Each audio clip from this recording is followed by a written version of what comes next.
À 13h40, j'avais aussi envie de vous parler de cette information que nous révèle Le Figaro. Les signalements pour armes blanches à l'école ont bondi de 15% selon Le Figaro. On va écouter Bruno Retailleau. Il était en visite ce matin dans un lycée professionnel avec la ministre de l'Éducation nationale et il déclare que tout mineur possédant une arme blanche dans un établissement, c'est direct au commissariat. Les établissements sont sélectionnés d'un commun accord avec notamment les autorités académiques, mais ce sont les commissaires pour chaque commissariat qui déterminent les établissements qui peuvent présenter des problèmes.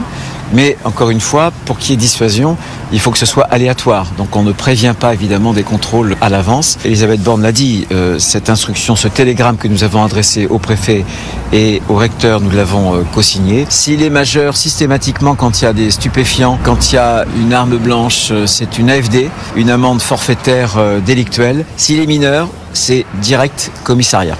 On ne laisse rien passer.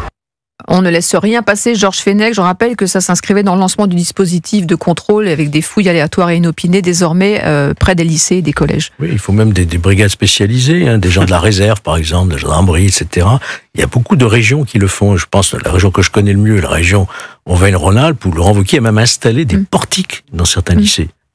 C'est inévitable selon vous, ce genre de mesure ? Je pense que ça coûte très cher, effectivement, ça alourdit les entrées, les sorties, mais malheureusement, dans notre société aujourd'hui, on le voit bien, ça s'impose, quoi.